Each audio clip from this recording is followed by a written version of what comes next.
Story time audio ബുക്സിലേക്ക് എല്ലാവർക്കും സ്വാഗതം. കമലാ ഗോവിന്ദ് എഴുതിയ നോവൽ വസുന്ധര മെഡിക്കൽസ് തുടരുന്നു.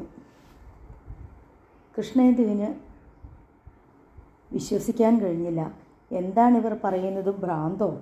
ഞാൻ പറയുന്നത് വിശ്വാസമായില്ലേ? കൃഷ്ണേന്ദു മുഖമുയർത്തി. എന്തു പറയുന്നു? ഞാൻ തന്നാൽ വാങ്ങില്ലേ? കൃഷ്ണേന്ദുവിന് മറുപടിയില്ല. പിന്നിലുള്ള വിശാലമായ ഗോഡൗണിലായിരുന്നു പവിശങ്കർ. അന്ന് വന്ന പുതിയ മരുന്നുകളുടെ സ്റ്റോക്ക് എടുക്കുകയായിരുന്നു. ഇടുക്കി ക്യാബിനിലേക്ക് വരുമ്പോഴാണ് കണ്ടത്. മാഡത്തിൻ്റെ മുറിയിൽ നിന്നും ഫ്ലാഷ് ഡോർ വലിച്ചു തുറന്ന് കിതപ്പോടെ ഓടിയിറങ്ങുന്ന കൃഷ്ണേന്ദു. അവൾ ഓടിയിറങ്ങി പോവുകയാണ് വിയർത്തു കുളിച്ച്. കൃഷ്ണേന്ദു, അവൻ വിളിച്ചു. പക്ഷേ അവൾ വിളി കേട്ടില്ല. താഴെ കോവണിപ്പടിമേൽ മറിഞ്ഞു കഴിഞ്ഞിരുന്നു. നാട്ടിലേക്ക് പോയപ്പോൾ ഡോക്ടർ കൃഷ്ണകുമാറിൻ്റെ ബംഗ്ലാവിൽ പവിശങ്കർ പോയത് വ്യക്തമായ ഉദ്ദേശത്തോടു കൂടി തന്നെയാണ്. മനോജിനിപ്പോൾ സ്റ്റഡി ലീവാണ്. കാണണം. കണ്ടു. ആശാൻ വലിയ പഠിത്തം തന്നെയാണ്. സ്റ്റഡി റൂമിൽ വെച്ചാണ് കണ്ടത്. ചെന്നപ്പോഴേ മനസ്സിലായുള്ളൂ പഠിക്കുകയല്ല എന്ന്. പുസ്തകം തുറന്നിരിക്കുന്നു. എങ്കിലും കണ്ണുകൾ അടഞ്ഞു തന്നെ. ഉറക്കം. സൗകര്യത്തിനായി ചാരുകസേരയിലാണ് കിടപ്പും. ഏയ് മനോജ്! പവിശങ്കർ അവനെ തട്ടി ഉണർത്തി. കണ്ണുകൾ തിരുമ്മി തുറന്ന് മനോജ് നോക്കി. ആ പവിയോ, നീ എപ്പോൾ വന്നു? തന്നെ കണ്ടതിൽ മനോജിന് പഴയ ആഹ്ലാദമില്ലെന്ന് തോന്നി. ദാ വരുന്ന വഴി. നിന്നെ കണ്ടിട്ട് ഇല്ലത്തേക്ക് പോകാമെന്ന് കരുതി. നിന്റെ എക്സാം ആയി അല്ലേ? പവിശങ്കർ ചോദിച്ചു. ഓ, അടുത്തു. മനോജിൻ്റെ സ്വരത്തിൽ ഉദാസീനത. നീ വല്ലാതെ ക്ഷീണിച്ചിരിക്കുന്നു. നിനക്ക് എന്തു പറ്റി മനോജ്? ഞാൻ കാണും തോറും നീ ഓരോ തവണ വരുമ്പോഴും ഞാനത് ശ്രദ്ധിക്കുന്നു. ഓ, എന്ത് ആഹാരത്തിൻ്റെയൊക്കെ ആവാം. ഹോസ്റ്റലിലല്ലേ വാസം? മനോജ് പറഞ്ഞു. ഹോസ്റ്റലിലെ അളിഞ്ഞ മെസ്സ് കൊണ്ട് മാത്രം തൃപ്തിപ്പെടുന്നവനാണ് താനെന്ന് ഞാൻ വിശ്വസിക്കുന്നില്ല മനോജ്. നിന്നെ എനിക്കറിയില്ലേ? നമ്മൾ ഒരുമിച്ച് നല്ല ഹോട്ടലുകളിൽ കയറി ചില്ലി ചിക്കനും മറ്റും കഴിച്ചുകൊണ്ടിരുന്നത് മറന്നോ? പണത്തിന് നിനക്ക് ഇപ്പോഴും ദാരിദ്ര്യമില്ലല്ലോ. അന്നും ഇന്നും എനിക്കല്ലേ അതുള്ളൂ. പവിശങ്കർ ഊന്നി പറഞ്ഞു. നിനക്കിപ്പോൾ ദാരിദ്ര്യമോ പവി? 3500 രൂപ മാസാമാസം കിട്ടിയിട്ടും 3500 അല്ല, ഇപ്പോൾ അതിലധികമുണ്ട്. എന്നാലും എൻ്റെ ദാരിദ്ര്യം തീരില്ല മനോജ്. നിനക്ക് ഇടിഞ്ഞു പൊളിയാറായ ഒരു ഇല്ലത്തിൻ്റെ ശോചനീയാവസ്ഥയെക്കുറിച്ചോ കെട്ടുപ്രായം കഴിഞ്ഞ ഒരു പെങ്ങളെക്കുറിച്ചോ യഥാർത്ഥത്തിൽ ദുഃഖിക്കാനാവുമോ? ഇല്ല. പക്ഷേ എനിക്കതുണ്ട്. അതുകൊണ്ടാണ് എനിക്കിപ്പോഴും ദാരിദ്ര്യം, പവിശങ്കർ പറഞ്ഞു. എങ്കിലും ഞാൻ ആശ്വസിക്കുന്നു മനോജ്. ഇത്രയുമെങ്കിലും കഴിയുന്നല്ലോ എന്ന്. പക്ഷേ ഉള്ളിൽ ഇപ്പോഴും തീയാണ്. അതെന്താടാ? എപ്പോൾ ഏത് നിമിഷവും പിരിച്ചുവിടാം. പിരിച്ചുവിടുകയോ? നല്ല കളിയായി. അതും ഇന്നത്തെ കാലത്ത്. പിന്നെന്തിനാണ് ഈ മുക്കിന് കൊടിയും പാർട്ടി ഓഫീസും യൂണിയൻ നേതാക്കന്മാരുമൊക്കെ? മനോജ് ചിരിച്ചുപോയി. പാർട്ടി ഓഫീസ് യൂണിയൻ നേതാക്കന്മാരും, പവിശങ്കർ പുച്ഛത്തിൽ പറഞ്ഞു. അവരൊക്കെ വാലും ചുരുട്ടി ജീവനും കൊണ്ട് രക്ഷപ്പെടും. അതെന്താ? അത്തരം ഒരെണ്ണമാ ഞങ്ങളുടെ MD.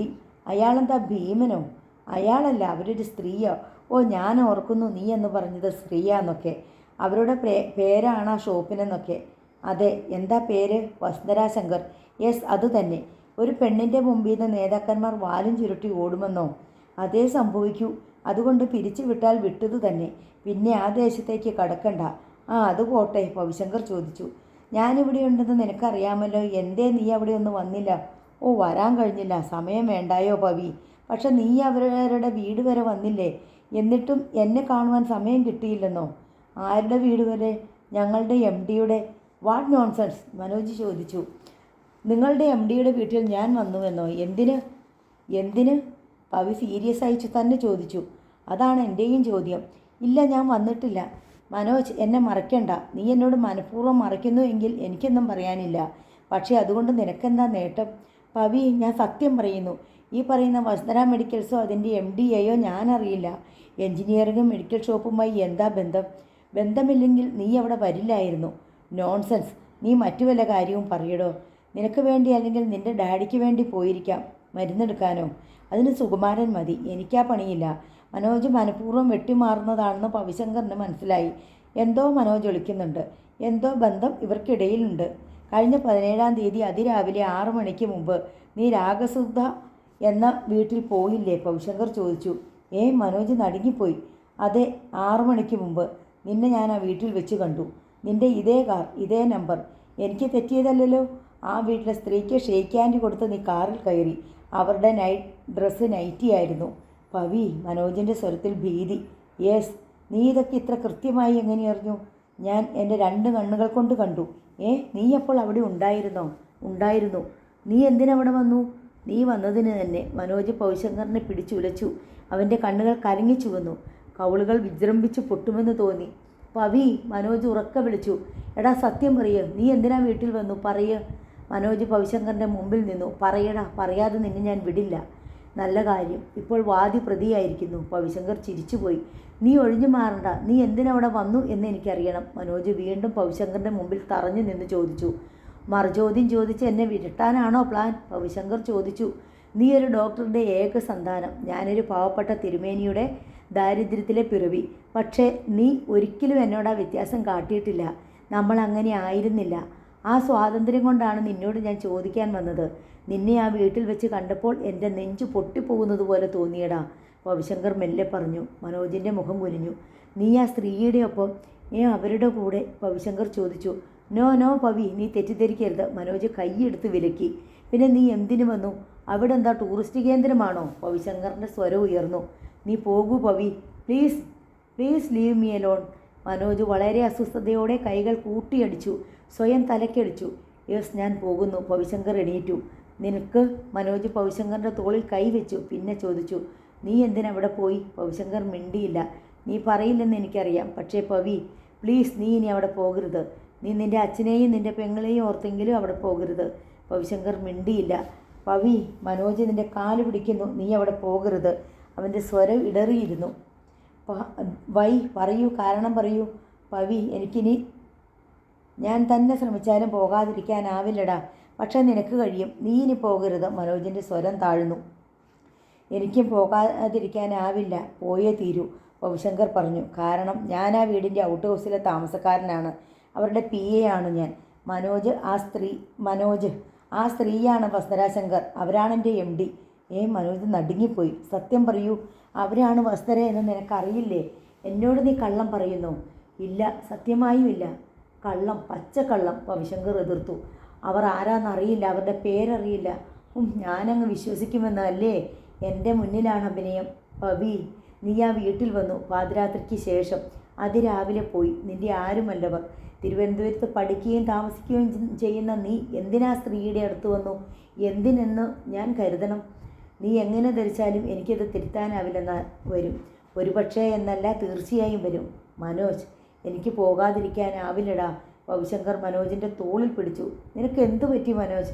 ഞാൻ എന്നോട് തന്നെ ചോദിച്ചുകൊണ്ടിരിക്കുന്ന ചോദ്യം. എനിക്ക് തന്നെ ഉത്തരം കിട്ടാത്ത ചോദ്യം. പിന്നെ ഞാൻ എങ്ങനെ നിന്നോട് പറയും? നീ പൊയ്ക്കൊള്ളൂ. നിനക്ക് ഞാൻ പറയും പോലെ അവരുടെ പേരറിയില്ലെന്നാണോ? പവിശങ്കർ എന്തോ ഓർത്തതുപോലെ ചോദിച്ചു. സത്യം, എന്നെ സംബന്ധിച്ചിടത്തോളം അവർ Xോ Yയോ ആകട്ടെ.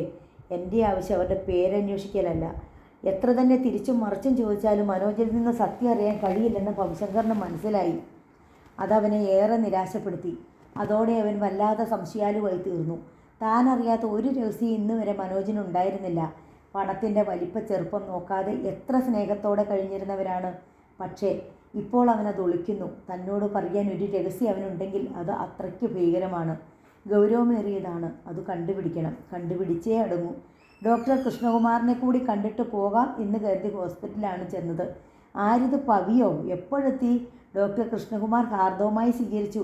ഞാൻ അല്പസമയമായി മനോജിൻ്റെ അടുത്തായിരുന്നു. പവിശങ്കർ ഡോക്ടർക്കെതിരെ ഇരുന്നു. എങ്ങനെ ജോലിയൊക്കെ? ഡോക്ടർ ചോദിച്ചു. അങ്ങനെ പോകുന്നു. ഓ, മനോജിൻ്റെ അടുത്തായിരുന്നല്ലേ? ഡോക്ടർ കൃഷ്ണകുമാർ പെട്ടെന്ന് പറഞ്ഞു. ഞാൻ പവിയെ ഒന്ന് കാണണമെന്ന് കരുതിയിരിക്കുകയായിരുന്നു. മനോജ് എന്തെങ്കിലും പറഞ്ഞോ? എന്നോട് പ്രത്യേകിച്ചൊന്നും പറഞ്ഞില്ലല്ലോ ഡോക്ടർ. എന്താ ഉദ്ദേശിക്കുന്നത്? പവിശങ്കർ ചോദിച്ചു. അത് തന്നെയാണ്, അവനൊന്നും പറയുന്നില്ല. മുറിക്കുള്ളിൽ അടച്ചിരിപ്പ്. ഞാനും അവൻ്റെ ആ മമ്മിയും എത്രയൊക്കെ ശ്രമിച്ചിട്ടും അവനൊരു സന്തോഷവുമില്ല. കുറേ നാളുകളായി ഞാൻ ശ്രദ്ധിക്കുകയാണ്. സംതിങ് റോങ് പവിശങ്കർ ഏറ്റു പറഞ്ഞു. പവി, ഞാനൊരു സത്യം പറയട്ടെ? ഡോക്ടർ കൃഷ്ണകുമാറിൻ്റെ സ്വരം താഴ്ന്നിരുന്നു. മനോജിൻ്റെ പേരിൽ 1.5 ലക്ഷം രൂപ ഞാനിട്ടിരുന്നു. ബട്ട് കഴിഞ്ഞ ആഴ്ച ബാങ്കിൽ നിന്ന് അറിയിച്ചു ഇനി 1000 രൂപയെ മിച്ചമുള്ളൂ. പവിശങ്കറിൻ്റെ ഉള്ളിൽ ആ വാർത്ത ഒരു വെള്ളിടിയായി വീണു. മനോജ് എന്തു പറഞ്ഞു? ചെലവായിപ്പോയെന്ന്. എങ്ങനെ എന്ന ചോദ്യത്തിന് ഉത്തരമില്ല. എങ്ങനെയെന്ന് എനിക്കറിയാം ഡോക്ടർ. ഒരു യക്ഷി അവനെ പിടികൂടിയിരിക്കുന്നു. അവൻ്റെ രക്തവും മാംസവും ഒക്കെ യക്ഷി വലിച്ചെടുക്കുന്നു, ഒപ്പം പണവും. പക്ഷേ പവിശങ്കറിന് ആ സത്യം ഡോക്ടറോട് പറയാനാവില്ല. അതാണ് അവൻ്റെ സങ്കടം. മകനെക്കുറിച്ച് ഒരച്ഛനോട്, അതും മനോജിനെ പോലെ ഒരു നല്ല ചെറുപ്പക്കാരനെക്കുറിച്ച് താൻ എങ്ങനെ പറയും? ഡോക്ടർ വിശ്വസിക്കില്ല. താൻ ചീത്തയാകും, അത്ര തന്നെ. പക്ഷേ സത്യം പറയാനാവില്ല. മനോജ് നശിച്ചുകൊണ്ടിരിക്കുന്നു. ഇതുപോലെ 1000 പേരെ വഞ്ചിച്ച് വസുന്ധര ശങ്കർ മണിമേള തീർത്തിരിക്കുന്നു. ബാങ്ക് ബാലൻസ് വർദ്ധിപ്പിച്ചിരിക്കുന്നു. കൊട്ടാരം പോലെയുള്ള വീട്, രാജ്ഞിയുടെ ജീവിത സൗകര്യം, ഓച്ചാനിച്ച് നിൽക്കാൻ പ്രജകൾ, ഒരു കിരീടത്തിൻ്റെ കുറവേയുള്ളൂ. ആളിക്കത്തുന്ന പകവകയോടെ പവിശങ്കർ യാത്രയായി. സന്ധ്യയ്ക്ക് ഷോപ്പ് അടച്ചു. 7 മണി വരെയേ ഫെയിലുള്ളൂ. കണക്ക് ക്ലോസ് ചെയ്ത് ബാലൻസ് ഷീറ്റും ബിൽ ടോട്ടലും മൊത്തം തുകയും എല്ലാം ഏൽപ്പിച്ചിട്ടാണ് കൃഷ്ണേന്ദു പോവുക. അതും കഴിഞ്ഞ് പവിശങ്കർ പോകാറുള്ളൂ. ചിലപ്പോൾ അതിനൊക്കെ മുമ്പ് തന്നെ വസുന്ധരാശങ്കർ പോയി കഴിഞ്ഞിരിക്കും. ചിലപ്പോൾ എല്ലാവരും പോയി കഴിഞ്ഞാലും അവർ മാത്രം ആ ഷോപ്പിലുണ്ടാവും. പവിശങ്കർ തൻ്റെ ബുള്ളറ്റ് സ്റ്റാർട്ട് ചെയ്യുമ്പോൾ വസുന്ധരാശങ്കർ ഷോപ്പിലുണ്ട്. യാത്രയിലുടനീളം പവിശങ്കറിൻ്റെ ഉള്ളിൽ ഒരു സമസ്യയായി വസുന്ധരാശങ്കർ നിന്നു. മനോജ് അവരുടെ വീട്ടിൽ വന്നു. എന്നിട്ട് പോലും അവരുടെ പേരോ മറ്റു വിവരങ്ങളോ അവൻ അറിയില്ലെന്ന് പറഞ്ഞാൽ വിശ്വസിക്കാനാവുന്നില്ല. അവൻ രാഗസുതിയോടടുത്തു. വളവ് തിരിഞ്ഞ് ചെല്ലുമ്പോഴാണ് പെട്ടെന്നൊരു കാർ ഇടവഴിയിൽ നിന്നും കയറി മുൻപിലെത്തി നിന്നു. പവിശങ്കർ പെട്ടെന്ന് ഉണർന്നു പ്രവർത്തിച്ച് നിർത്തിയില്ലായിരുന്നുവെങ്കിൽ തീർച്ച ബുള്ളറ്റും അവനും ഒപ്പം കാറിനടി. ഭാഗ്യമുണ്ട്, അറിയാതെ കാർ പെട്ടെന്ന് കയറി എന്നേ കരുതിയുള്ളൂ. അതുകൊണ്ട് പിറുപിറുപ്പോടെ ബൈക്ക് തിരിച്ച് കാറിൻ്റെ അപ്പുറത്തുകൂടി കടന്നു പോകാൻ ശ്രമിക്കുകയായിരുന്നു. പെട്ടെന്ന് കാറിൻ്റെ ഡോറുകൾ ഒരുമിച്ച് തുറന്നു. 3-4 പേർ ചാടിയിറങ്ങി. ശക്തിയായ എന്തോ ഒന്ന് തലയിൽ പതിച്ചു. തലയോട് പൊട്ടിപ്പിളർന്ന പോലെ. വായ്ക്കുള്ളിലേക്ക് വന്ന ദ്രാവകം ചോരയാണെന്നറിഞ്ഞു. മുൻപിൽ 1000 നിഴലുകൾ, പിന്നെ അന്ധകാരം. ഒന്നും ഓർമ്മയില്ല. ഓർമ്മ വരുമ്പോൾ ഹോസ്പിറ്റലാണെന്നറിഞ്ഞു. അരികിൽ സിസ്റ്റർമാർ. തനിക്ക് എന്തു പറ്റി? അവ്യക്തതയാർന്ന രൂപങ്ങൾ.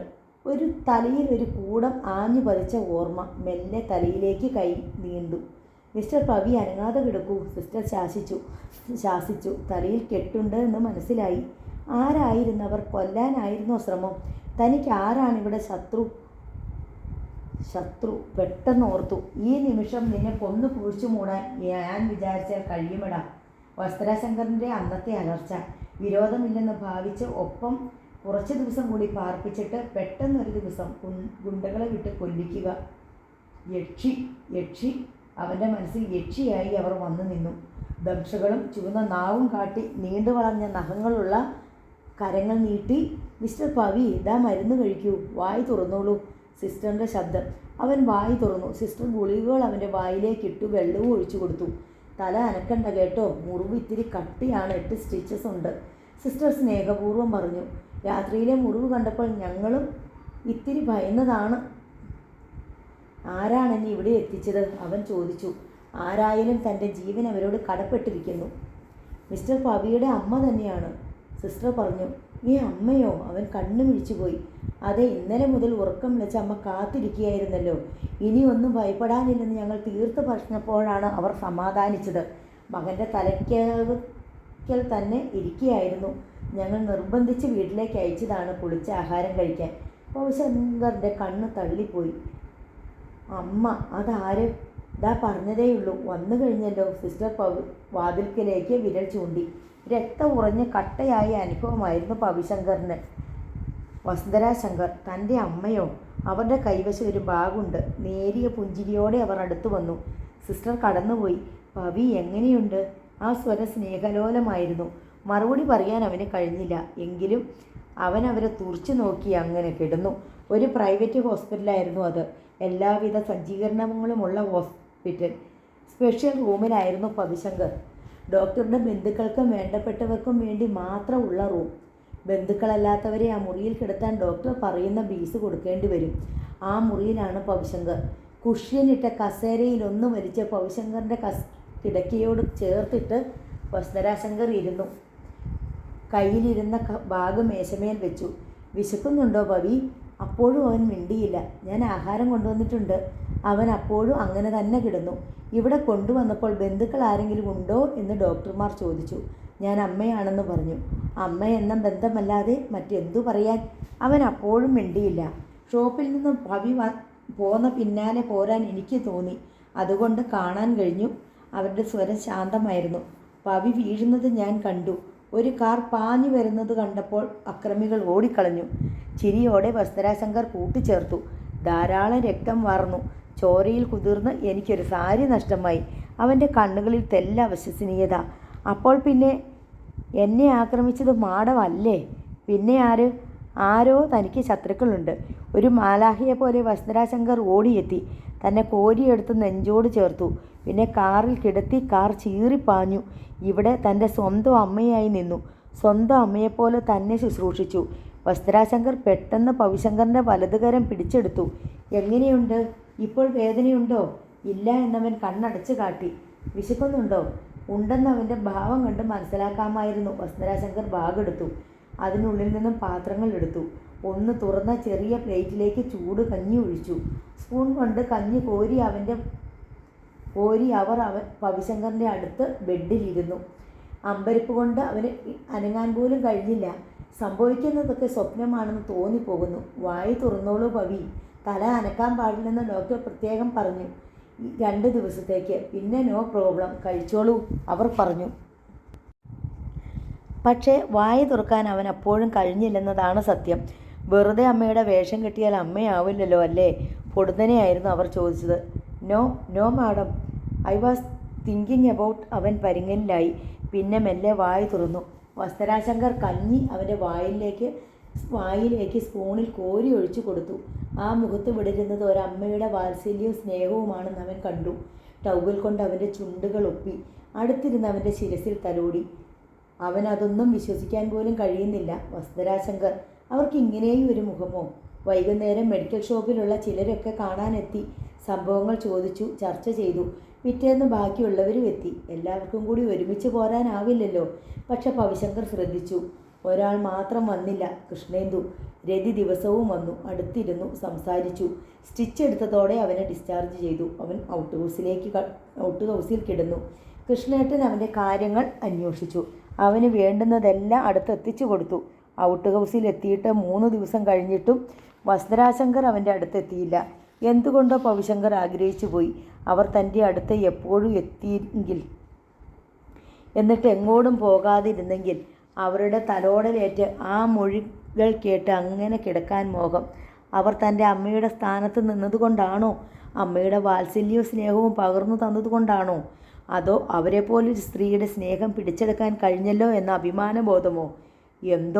എന്തായാലും ഒന്നറിയുന്നു, ആ സാമീപ്യം താനിപ്പോൾ വല്ലാതെ കൊതിക്കുന്നു. അവർക്ക് വേണ്ടി മരിക്കണോ? ഒരുപക്ഷെ അതിനും തൻ്റെ മനസ്സ് റെഡിയായിരിക്കും.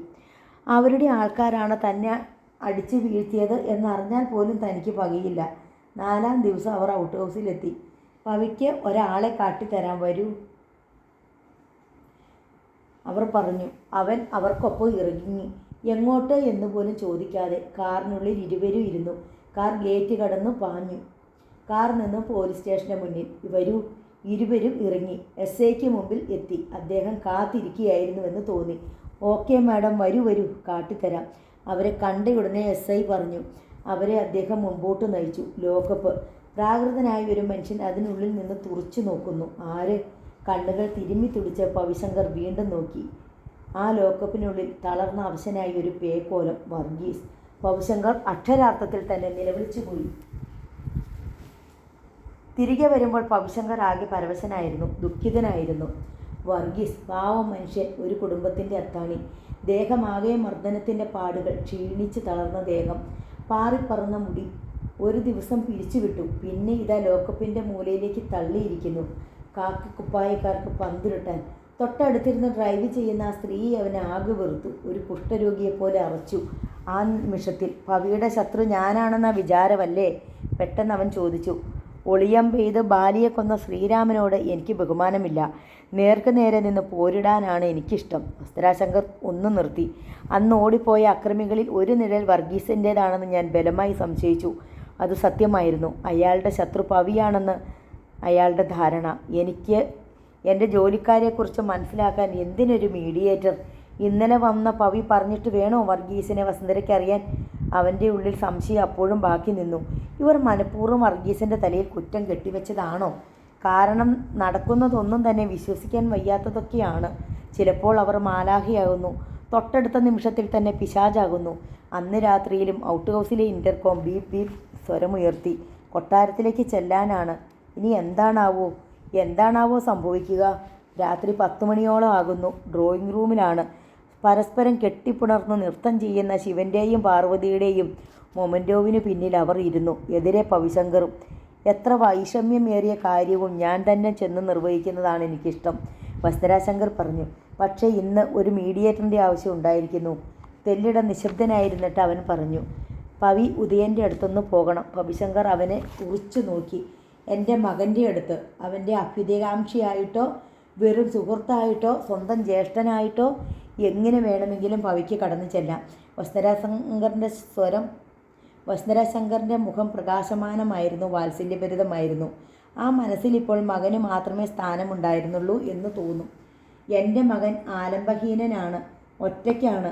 അവൻ്റെ ഏകാന്തതയും മുഷിപ്പും അവസാനിപ്പിക്കണം. തെല്ലിട നിർത്തിയിട്ട് അവർ ചോദിച്ചു. പവി എന്തേ ഒന്നും മിണ്ടാത്തത്? പറയൂ. അവൻ പറഞ്ഞു.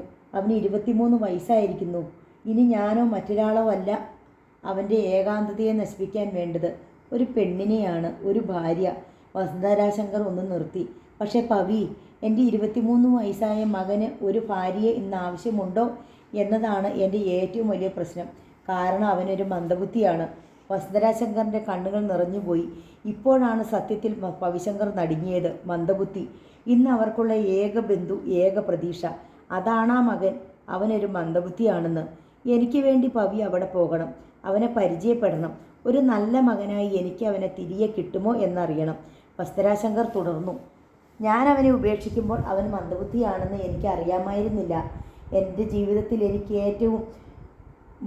എനിക്കേറ്റ ഏറ്റവും വലിയ പരാജയമാണ് എൻ്റെ മകൻ. എൻ്റെ മകനോട് ഇനിയെങ്കിലും പ്രായശ്ചിത്തം ചെയ്യണം. എനിക്ക് നിന്നെ മാത്രമേ വിശ്വാസമുള്ളൂ പവി. ഒരു പെണ്ണിനെ അവന് വേണ്ടി കണ്ടുപിടിക്കാൻ എനിക്ക് ബുദ്ധിമുട്ടില്ല. പക്ഷേ ഭർത്താവിൻ്റെ കിടക്കറയിൽ പണ്ട് ഉരുകി കത്തിയെരിഞ്ഞ ഒരു മെഴുകുതിരിയാണ് ഞാൻ.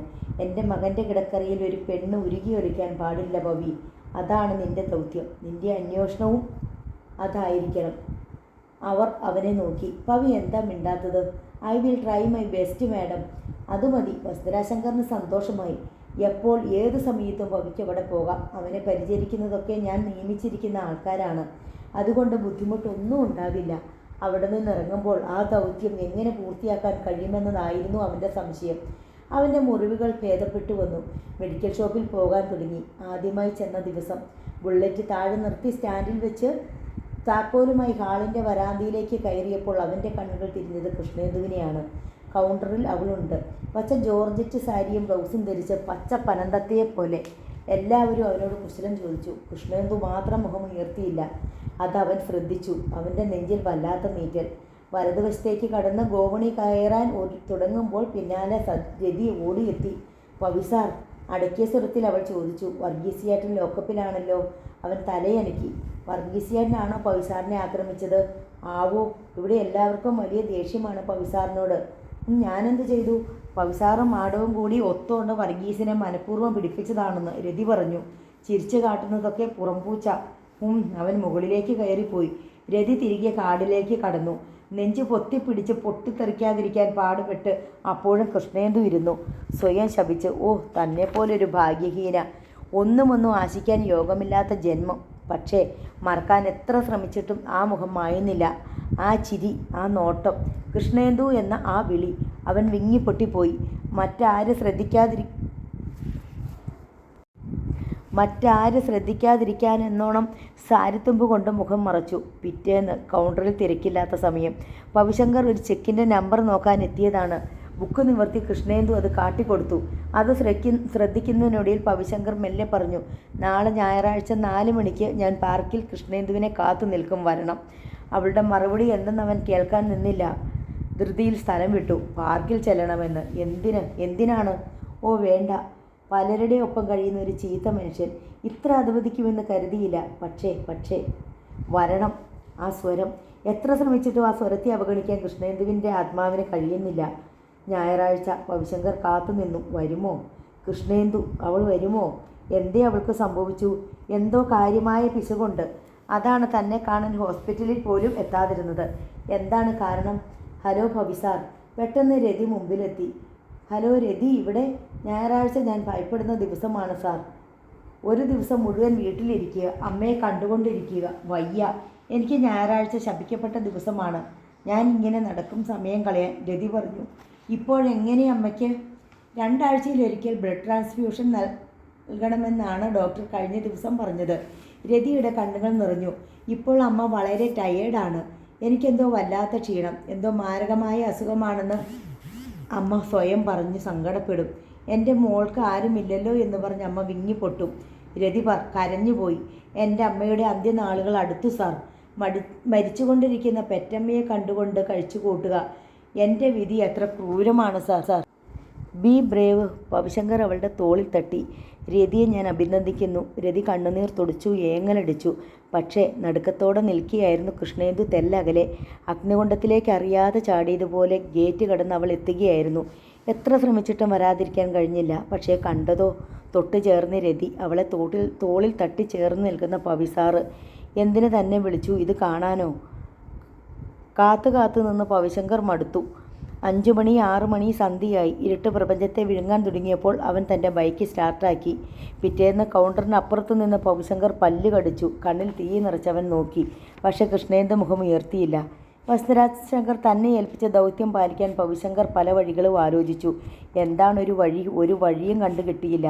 അവൻ്റെ ബുള്ളറ്റ് ആ വീടിന് മുന്നിലൂടെ പലതവണ പാഞ്ഞുപോയി. രാത്രിയിലാണ് അന്ന് വീട് കണ്ടതെങ്കിൽ അവന് കൃത്യമായി അത് തിരിച്ചറിയാൻ കഴിഞ്ഞു. ഒരാഴ്ച അവൻ പരിശ്രമിച്ചതിൻ്റെ ഫലമായി അവൻ ഒരു ദിവസം ഉദ്ദേശിച്ച കാര്യം സാധിച്ചു. ഉദയനെ കണ്ടു. ഗേറ്റിൽ ചാരി വെറുതെ നിൽക്കുന്ന ഒരു യുവാവ്. അകലെ വെച്ചേ കണ്ടതിനാൽ ബൈക്ക് സ്ലോ ചെയ്തു. ഗേറ്റിന് മുമ്പിൽ നിർത്തി നോക്കി. ഒരു സംശയം വീണ്ടും നോക്കി. അമ്പരപ്പോടെ അവന് ഒരു സത്യം മനസ്സിലാക്കി. താൻ കണ്ണാടിയിൽ കാണുന്ന തൻ്റെ പ്രതിബിംബത്തിനോട് വളരെ സാമ്യമുണ്ട്. മെല്ലെ ബൈക്കിൽ നിന്നിറങ്ങി ഗേറ്റിനരികിലേക്ക് നടന്നു ചെന്നു. പുഞ്ചിരിയോടെ നോക്കി. പുഞ്ചിരി പിന്നെ വിടർന്ന ചിരിയായി. ക്രമേണ ആ മുഖത്ത് ഒരു നേരിയ പുഞ്ചിരി വിരിയുന്നതും ആ പുഞ്ചിരി ക്രമേണ വിടർന്ന ഒരു ചിരിയായി രൂപാന്തരപ്പെട്ടതും അറിഞ്ഞു. ഉദയനെന്നല്ലേ പേര്? പവിശങ്കർ ഗേറ്റിനോട് ചേർന്ന് പുറത്തു നിന്നു. ഗേറ്റിനകത്ത് നിൽക്കുന്ന ഉദയൻ അമ്പരപ്പ്. എൻ്റെ പേര് ആര് പറഞ്ഞു തന്നു? ഒക്കെ എനിക്കറിയാം. പവിശങ്കർ ചിരിച്ചു.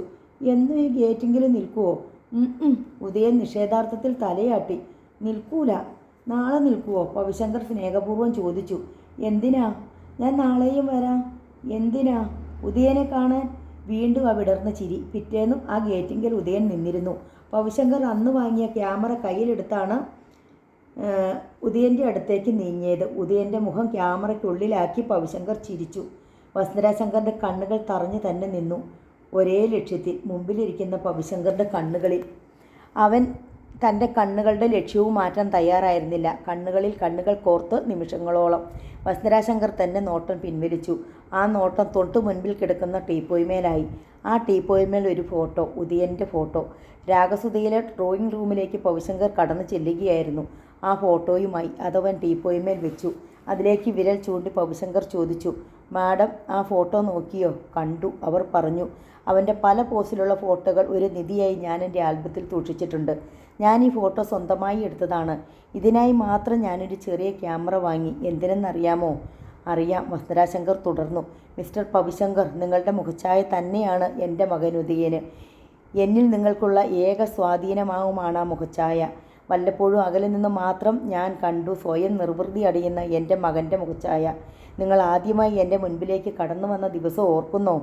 ആ നിമിഷം എൻ്റെ മുൻപിൽ എൻ്റെ മകൻ എത്തപ്പെട്ടതുപോലെ എനിക്ക് അനുഭവപ്പെട്ടു. നിങ്ങൾ എൻ്റെ ദൗർബല്യമായി.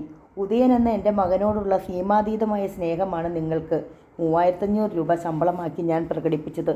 വസുന്ധരാശങ്കർ ചിരിച്ചു. പവിശങ്കർ അമ്പരപ്പോടെ അവരെ നോക്കി. എത്രയൊക്കെ ദേഷ്യപ്പെട്ടാലും തൊട്ടടുത്ത നിമിഷത്തിൽ തന്നെ നിങ്ങളെ സാന്ത്വനിപ്പിക്കാനും എന്നിൽ നിന്നും അടർത്തി മാറ്റാതിരിക്കുവാനും എന്നിലുണ്ടായ പ്രചോദനവും ഇതൊന്നു മാത്രമാണ്. എൻ്റെ ഔട്ട് ഹൗസിലേക്ക് ഞാൻ പ്രവേശനം നൽകിയ ഏക വ്യക്തിയും പവിയാണ്. നിങ്ങളുടെ മുഖം വാടിയാൽ എൻ്റെ ഉദയൻ്റെ മുഖമാണ് വാടുന്നത്. പവിശങ്കർ അമ്പരപ്പോടെ ഒക്കെ കേട്ടിരിക്കുകയാണ്. ഇവരെ തോൽപ്പിക്കാൻ താൻ എന്ത് ആയുധം എടുത്താലും അതൊക്കെ ഇവർ ഇരട്ടി ശക്തിയോടെ തിരിച്ചു തന്ന് തന്നെ തളർത്തുന്നു. സംശയം തീർന്നോ? വസുന്ധരാശങ്കറിൻ്റെ ചോദ്യത്തിന് ഉത്തരം പറയാൻ പവിശങ്കറിന് കഴിഞ്ഞില്ല. പിറ്റേന്നും പവിശങ്കർ തൻ്റെ ബൈക്കിൽ ഉദയൻ്റെ വീടിൻ്റെ മുൻപിലെത്തി. ഗേറ്റിൽ പിടിച്ച് ഉദയൻ കാത്തു നിൽക്കുകയായിരുന്നു. അശ്രിതമായി വാരി ചുറ്റിയെടുത്ത മുണ്ടും അയഞ്ഞു തൂങ്ങിയ ഷർട്ടും. ആ മുഖത്ത് നിഷ്കളങ്കമായ ജിജ്ഞാസയാണ്, അത്ഭുത ഭാവമാണ്. പവിശങ്കർ ചിരിച്ചു. ഉദയൻ! പവിശങ്കർ കൈയാട്ടി വിളിച്ചു. വിടർന്ന ചിരിയോടെ, തെറ്റില് ശങ്കയോടെ, ലജ്ജയോടെ ഉദയൻ ഗേറ്റ് കടന്ന് ഇറങ്ങി വന്നു. ഉദയൻ എന്നോട് ഇഷ്ടമാണോ? ആം. പവിശങ്കറിൻ്റെ ബൈക്ക് നോക്കി ഉദയൻ ചിരിയോടെ ബൈക്കിന്മേൽ ഒന്ന് തൊട്ടു. ഇതേലെങ്ങനെയാ കയറുക? ഉദയൻ ആ വണ്ടി അത്ഭുതമായി തോന്നി. ഉദയന് കയറണോ? അയ്യോ എനിക്ക് പേടിയാ. ഉദയൻ്റെ കണ്ണുകളിൽ ഭീതി. ഏയ് ഒന്നും പേടിക്കാനില്ല, ഞാൻ ഇതിന്മേലല്ലേ വന്നത്. ഉദയൻ കേറിക്കോ, എന്നിട്ട് എന്നെ മുറുകെ പിടിച്ചോളൂ. ഞാനില്ലേ. അവൻ പിന്നോട്ട് മാറി. ഞാൻ വീട്ടിലേക്ക് വരട്ടെ? ഭവിശങ്കർ ചോദിച്ചു. ആം. ഉദയൻ്റെ കണ്ണുകൾ തിളങ്ങി. എന്ത് തരും? നോവൽ വീണ്ടും തുടരും.